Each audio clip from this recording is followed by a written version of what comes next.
Hey everyone, Spaceman Spiff here with another round of Crimson Rampage spoilers, and today we have some of the craziest, most interesting designs we've seen yet, on top of two of my favorite characters and our first rare of the set.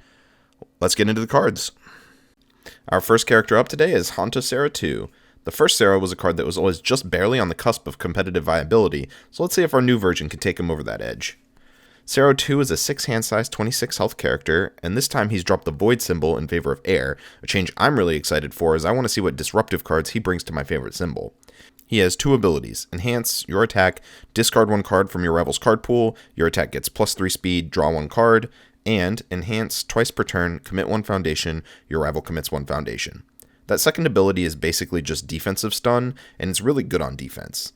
90% of the time, you're going to be activating this on their turn because you're going to get to untap soon and your opponent will have to wait till their next turn. This limits both their offense and their defense, while using it on your turn just limits their defense, making it only really useful on a kill turn. The first Enhance is what really makes this card interesting though. It turns Tongue Whip into a 7-speed attack for 5 damage that cantrips. This is as much output as Recipro Extend, but the stats are front-loaded, which can be upside since you don't always have a follow-up. We're starting to see a lot of card pool clogging payoffs, and with enough enablers, this could be a very real archetype. We'll just have to see which character uses it best. Sara got an attack spoiled with him today in Tapestream Jab, a 4 difficulty 3 mid for 4, with a 2 mid block, and the abilities Enhance, your rival adds the top card of their discard pile to their card pool, and Enhance, if a card has left your rival's card pool this combat phase, change the zone of this attack. Any attack that puts a card in your opponent's card pool is going to be good in that archetype, and this card is no exception. It is a little on the weaker side though, so the question is, will Water end up with enough redundancy that they could cut this? If an error order deck pops up trying to do this, then that's basically an auto-include, as card pool clogging support doesn't exist yet in those symbols, but clogging is the gimmick of 3 separate water characters, so you'll really be able to cherry pick what you want in those decks. Up next, we have one of my favorite characters in the anime, Hitoshi Shinzo.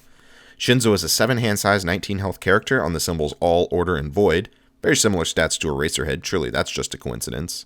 Anyway, Aizawa's Secret Love Child has 2 abilities. First Form, which means you have to play it before playing any cards in your hand.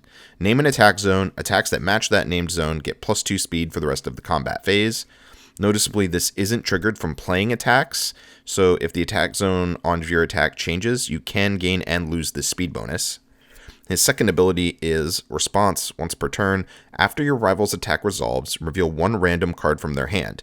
They must play that card as their next form or discard it. This ability looks super fancy, but ironically I think it gives your opponent too much agency to be very strong in the average scenario. This can sometimes hose decks that really care about their sequencing.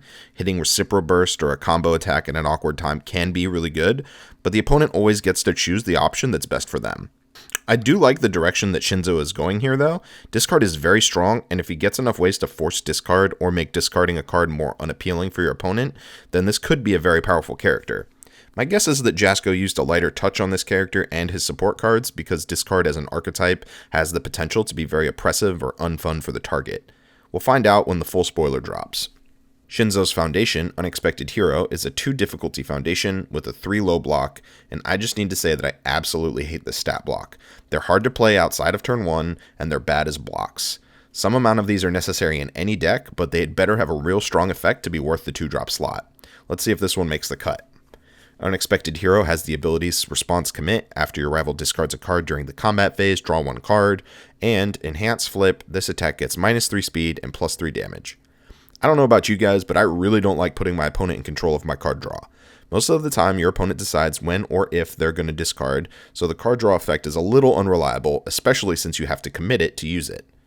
This can also be used as a one-time speed reduction or damage boost, but it's kind of mediocre at both though, since the speed reduction is only good against full blocks, and even if your opponent is tapped out, the -3 speed on your attack means that they could still potentially block it. Overall, this card is very flexible, but doesn't do any one thing particularly well. I think this card will be lucky if he can even see niche play. Our last character for today is the ever-enthusiastic Mei Hatsume, a 5 hand size, 28 health character on the symbols All, Evil, and Life. She has the static ability, before the game begins, search your deck for 4 copies of Box Full of Babies and remove them from the game.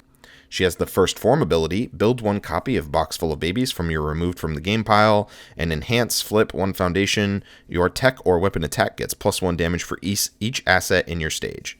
So obviously, before we evaluate Mei, we need to know what the inauspiciously named Box Full of Babies does. Luckily, Jasco has gifted us with our very first rare reveal from Crimson Rampage, Box Full of Babies. Box Full of Babies is a 1 difficulty asset with a 2 mid block, and the 2 enhances enhance once per turn, your turn, draw 1 card, discard 1 card unless your character is Mei Hatsume, and enhance commit, your tech or weapon attack gets +1 speed and +1 damage. So in short, Mei Hatsume is a 5-hander that slowly turns into a 9-hander over the course of the game and gets to run a 46 card deck. These 2 cards are absolutely insane, and I don't mean to be alarmist, but I have a hard time seeing how this doesn't actually warp the entire set 2 meta around her. There will need to be effective asset hate in basically every symbol, or this could take over.